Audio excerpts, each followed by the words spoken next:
S-500 is a latest capability which the Russians have developed, and it is part of their multi-layered and integrated air defense system. Uh, if you remember, the Russians started with S-300, which was basically the beginning or the start point of their air defense system. They graduated to S-400 and now S-500.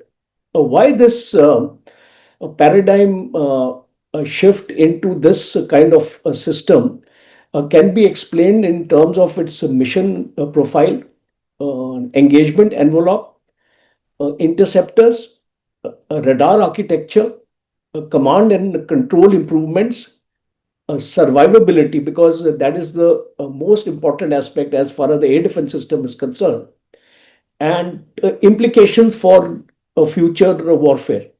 Before I come to S-500 proper, the viewers need to understand that the future warfare will look like what? Because that is the implication of us buying or actually going for the S-500 system. The future warfare is going to go into the realm of space warfare.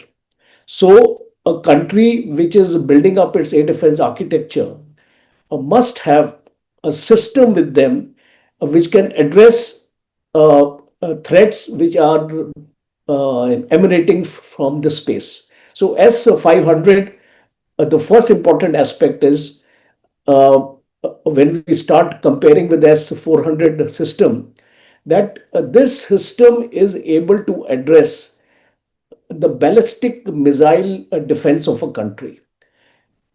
It goes beyond the exosphere, more than 600 kilometers of altitude. That implies that if you compare with S-400, it was only, it could go only up to 40 kilometers as far as the altitude is concerned. I'm not talking about the range right now. There is also a difference in range for intercepting a target. In terms of S-400, it was 400 kilometers, and here we have 600 kilometers. But the most important aspect of the S-400 is the radars, because the type of radars this system has, it can start tracking a target from thousands of kilometers away. So I think that is a great change as far as the system is concerned.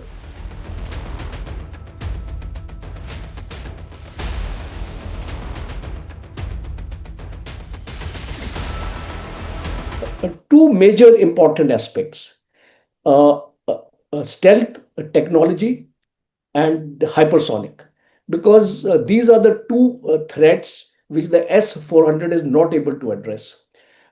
In terms of B-41 bombers and things like this, which fly at a very high altitude, as well as the Chinese DF-26 missiles, which are basically ICBM.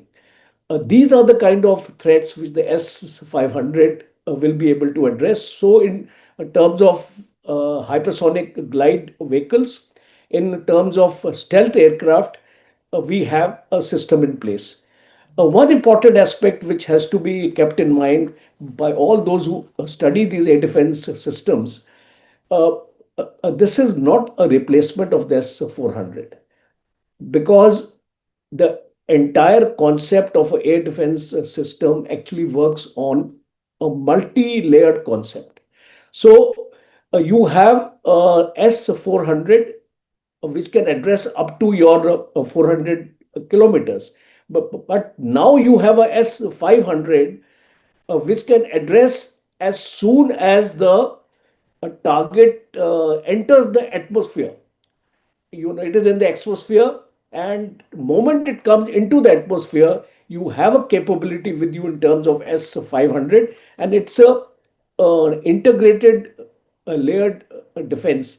And I mean by this is, it can be integrated with our command and control and our integrated defense system of the Air Force. So it is, we can start now from uh, uh, top to bottom. If I say, we have the Akash, a new generation, up to 25 to 30 kilometers. We have the Barak 8, which can address around 100 kilometers. Then we have the S-400 system with us, up to 400 kilometers. And then we have the S-500, which can go beyond 600 kilometers, as well as address those targets which are in the exosphere. So I think uh, my analysis is that my your assessment is that in case India wants to pitch in for S-500, considering the future warfare is going to be in space, and if you remember what our CDS also mentioned, General Chauhan, when he actually mentioned that the war or the next generation war is going to be fought in space.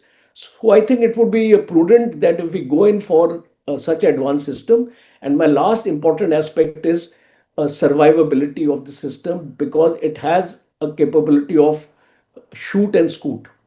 It is highly mobile launchers, and it can be radars can be kept at kilometers away from the main launcher. So that is the capability of the system, that no amount of enemy uh, electronic measures can actually jam the system.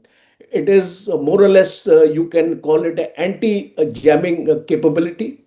And a second aspect is that its survivability is very high because of its dispersion of the systems. The radar can be kept in one place, the launcher will be in another place. So, and it has a mobility that a moment you shoot or fire, fire a missile, you can move your launcher to some other place.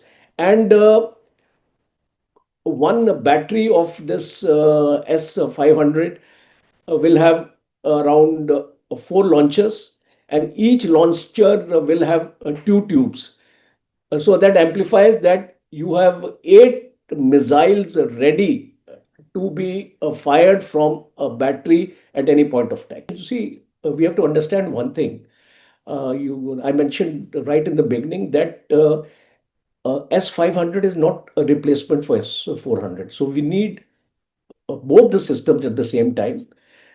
We are pitching in for five additional squadrons.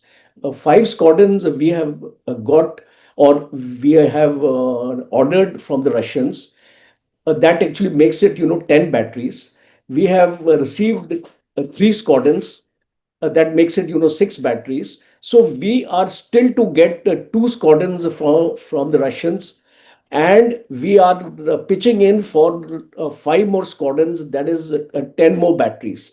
And why I'm saying this, because the entire uh, border has to be covered by a air defense umbrella, because right now we have a couple of these S-400s deployed on the northeastern border of ours, and a couple deployed on the western borders. I'll not divulge the figures or the numbers of these launchers deployed, but to cover two fronts, that is the northern sector as well as the western sector, you would need more S-400. So that is why I think the talks will be going on for the five additional squadrons of S-400, which will make up a total of 10 squadrons for us for the time being, and possibly two squadrons of S-500, because you have to remember that S-500 is almost